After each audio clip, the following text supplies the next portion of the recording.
It's an honor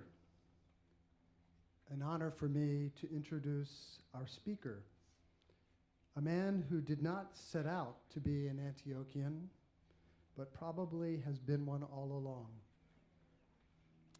Kevin McGruder is one of Antioch's most respected wizards. He is an everywhere man, giving generously of his time, intellect, and deep care for his students, colleagues, and community. Kevin began his professional life as a builder of communities. In New York City, he led economic development initiatives, owned businesses, and served as executive director of Gay Men of African Descent. But his interest in African American history, urban history, and LGBTQ history led him towards formal scholarship and eventually towards Antioch College. Since arriving in 2012, Kevin has been part of the fabric of Antioch and of all of Yellow Springs. He has been an exemplary teacher of history, educating not only his classes, but our entire community here on campus and in the village on the nuances of American history, especially as they pertain to race, gender, and politics. He willingly and humbly shares his knowledge and wisdom, whether in class, a teach-in after the election, a neighborhood tour, or an open forum at the Coretta Scott King Center. He brings that same perspective and energy to his presence throughout the village. He has given many presentations and facilitated many dialogues between villagers, never forcing his opinions, but guiding us towards a common ground, a shared perspective. And presence is a good word to describe him. Kevin has always been present for us, for his students, his colleagues, his neighbors, his community. He has been genuine. He has been sincere. He has given himself in both public forums and private interactions. He affirms both our personal worth and our collective aspirations. It is no accident the class of 2017 chose him to be the commencement speaker.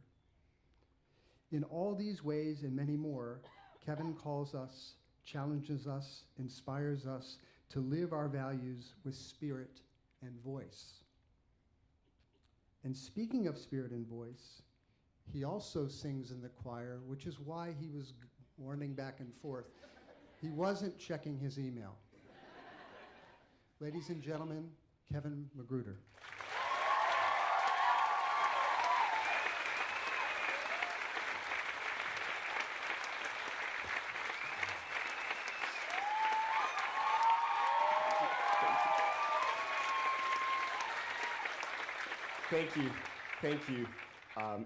Thank you so much.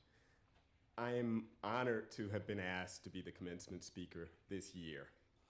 And following up on what Tom was just saying, I extend special thanks to the class of 2017, since you requested that this year's speaker be someone from the Antioch community. This morning, I'd like to focus briefly on the topic, dreams and endeavoring to live the life you have imagined. In October of 2016, at our convocation program, welcoming first-year students, then Community Council President Perrin Ellsworth Heller read Henry Davis Thoreau's statement, which comes at the conclusion of Walden. Teachable moment here.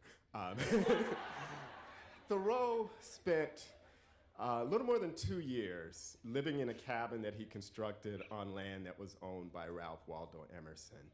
And he journaled while he was there and observed life.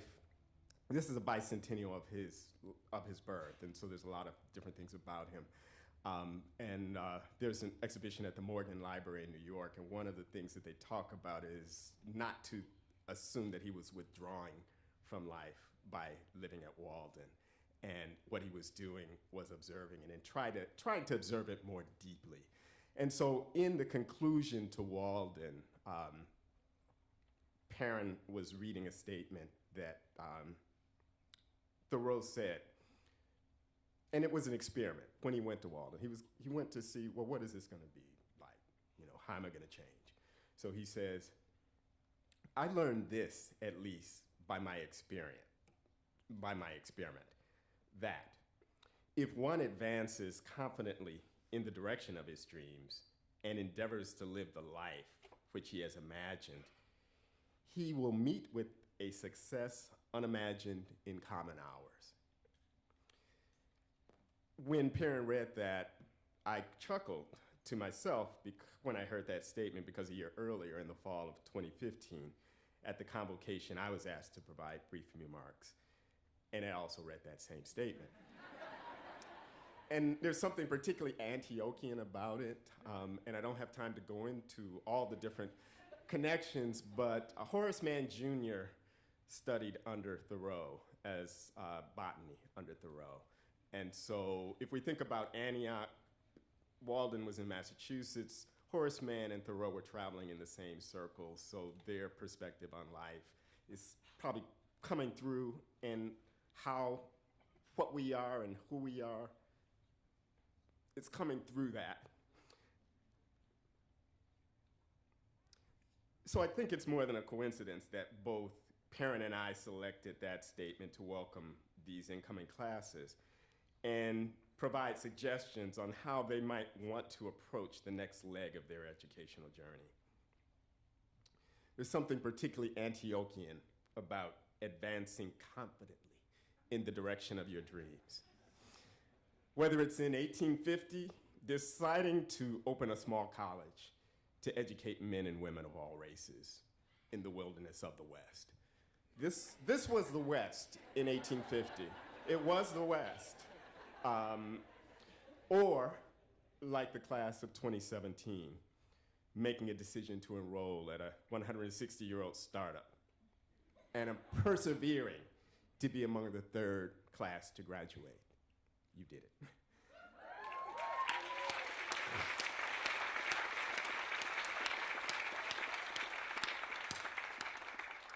So while Perrin and I use that quote to encourage incoming students, its message is just as relevant for you, the class of 2017, as you move on to the next phase of your life journey. The role statement asks us to do two things. First, to dream about what we want for our lives, and to take action to live the lives we have dreamt about. He doesn't suggest that our work will always lead to our dreams becoming realities, but he implies that the journey to achieve what we dream about, regardless of whether we achieve all of our goals, has its own satisfactions. Success unavailable in common hours. For the class of 2017, I ask, what are your dreams for your lives? What are the lives you have imagined that you will endeavor to live after today? You may not know for sure, but for many of you, the experiences of the last 4 years at Antioch, whether in the classroom, on co-op, or in the community, have given you a sense of what you want to do and how you want to live. Some of you aren't sure what you want to do, and there's nothing wrong with that.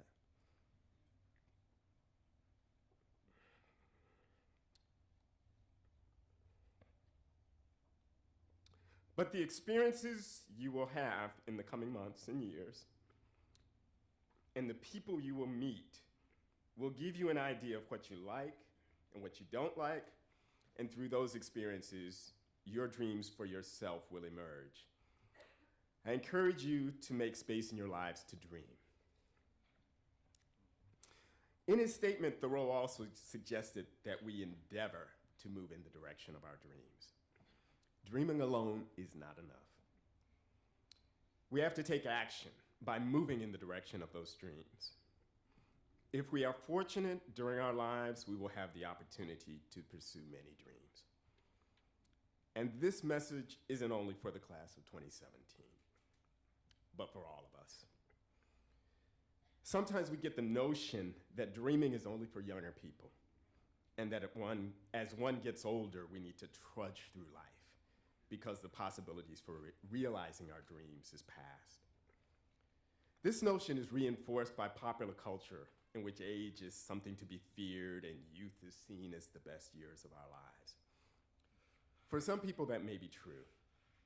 But for those of you in the class of 2017 who have spent any time exploring Yellow Springs, I think you've seen all around you many older people who are continuing to develop dreams for their lives and who are endeavoring to live dreams, such as starting second and third careers, volunteering, starting arts organizations, raising money to save this college, or demonstrating for peace on Saturdays at noon at the corner of Xenia Avenue and Limestone Street.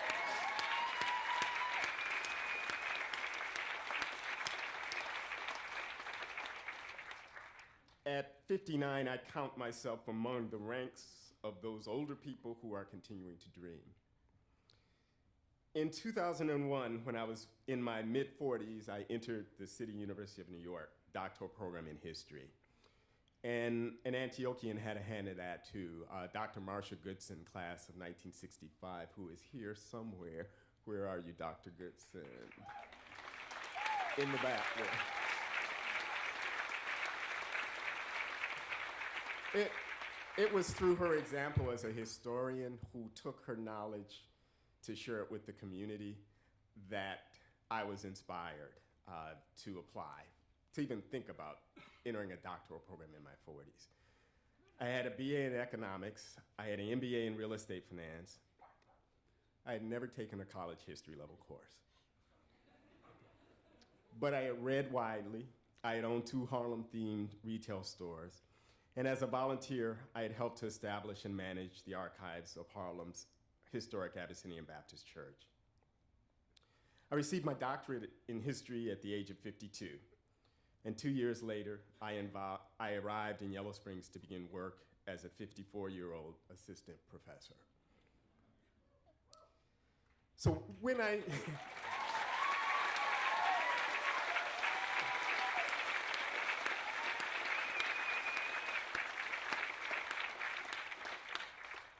When I think back to my doctoral application, I realize that I have followed Thoreau's instructions.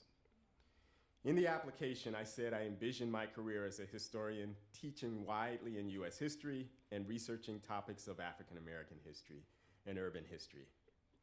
I said I wanted to draw on the place where I lived for research topics and activities. And I thought I was going to be in New York. At Antioch and in Yellow Springs, I have endeavored to do all of these things. In addition to teaching a wide range of courses and working with engaged students, staff, and faculty, I'm now involved in a range of local history projects in Yellow Springs, from leading the WYSO Civil Rights Oral History Project to coordinating Blacks in Yellow Springs walking tours led by middle and high school students.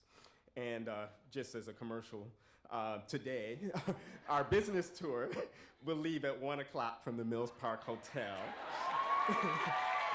And it'll be led by 7th grader Malcolm Blunt and 8th grader Baden Jordan.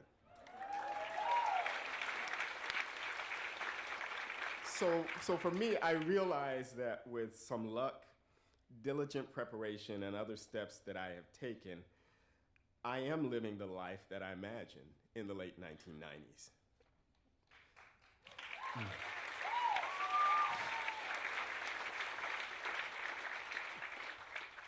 But while we may see a particular relevance in Thoreau's statement for individuals developing and living their dreams, we can also extend this statement, this sentiment of the statement, to organizations like Antioch.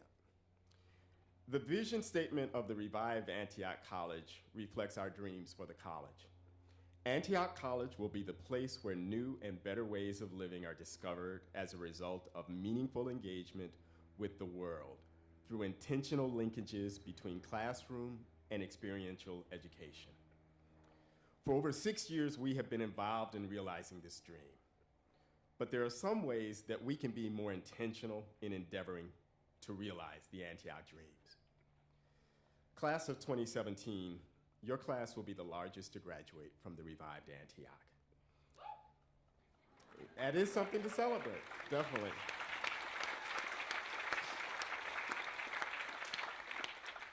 But as you know, and the classes that follow you are smaller. And our dream of becoming a college with 500 students, while still achievable, will have to be reached by navigating through an era when we are what is quaintly known as a tiny college.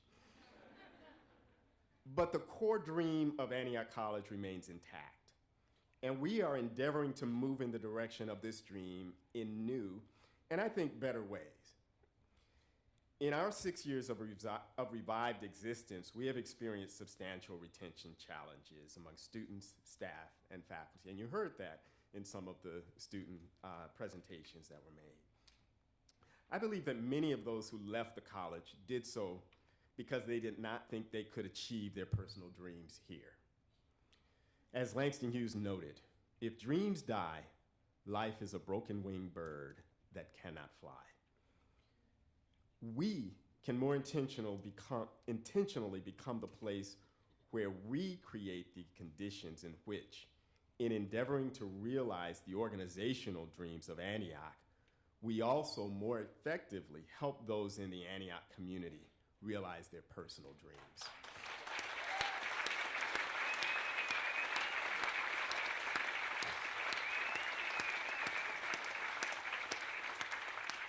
And I do have a few suggestions.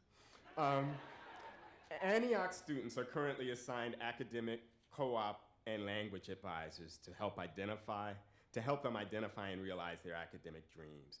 And I haven't discussed this with Dean Susan Lee. But I think we should consider adding to this team a student life advisor, someone who can advise students on realizing their personal dreams in community through building friendships, participating in independent groups, and socializing. At a tiny college, the options in these areas are fewer and should not be left to chance, since they most likely are major contributors to students' departures. For staff and faculty, I believe we can more consistently adopt a practice of many good managers, in periodically asking those who work here what they would like to achieve here and in their careers. Some may think that this is a luxury reserved for tranquil times, but it is even more important in challenging times like those we have faced in our 6 years of revival.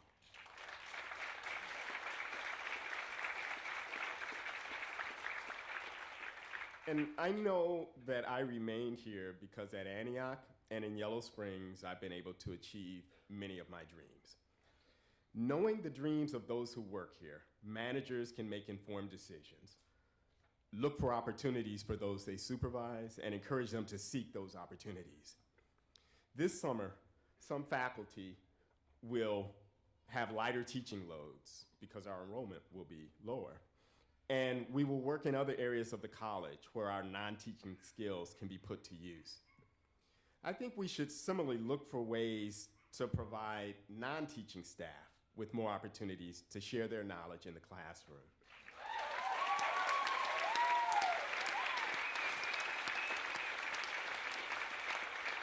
And what we would be doing is formalizing something that's already happening. So Lou has worked with Isaac Delamater on philosophy and food classes. Kat Christian from the farm the manager of our farm, has worked with various classes. Facilities has a disproportionate number of visual artists who are creating great work. Are there ways that we can connect them with the classroom? And I think by these efforts, we may help faculty and staff endeavor to realize other dreams they have for their careers.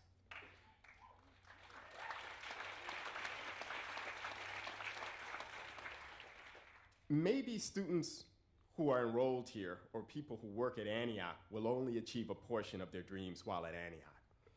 Eventually, they may need to move on to realize other dreams. If they do this, knowing that we as a college did everything to help them along the way, we'll part on good terms. And in all likelihood, they will become ambassadors for the college acknowledging how their time here contributed to their growth. That is my hope for Antioch College. In the spring of 2012, when I had my on-campus job interviews at Antioch College, and I see Jim Rose there, he drove me to the airport on the way back. One of the first people I met on campus was Brendan Deal, a student in the class of 2015. He was in that initial class of the revived Antioch. He was in his first year. This was in the spring of 2012. He wore a ponytail down his back. He was wearing a Mad Hatter top hat. And, but later, when I came to campus and got to know him, when I would greet him and ask how he was, his standard response was, "Living the dream." And with that inflection, living the dream. And at first, as a jaded New Yorker, I wondered, is he serious? But observing him, he was in some of my classes, and observing him move around the campus, and now seeing him in the community since he's graduated. He has shorter hair, more traditional headgear. I realized that his response reflected his optimistic nature. So even though I don't know what specific dreams he is pursuing, I suspect that he is endeavoring to live the life he has imagined.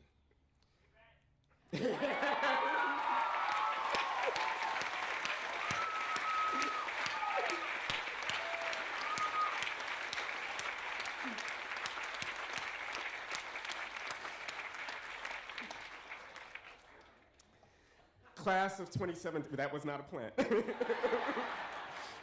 Class of 2017, you may not have been able to achieve everything you wanted to during your time at Antioch, but I hope as you move forward in building your lives, that the experience you've had at Antioch, in the classroom, on co-op, or in the community, will encourage you to make real the words of Henry David Thoreau, to continue to develop dreams, to move confidently in the direction of those dreams, and to endeavor to live the lives you have imagined so that you can experience a success unimagined in common hours.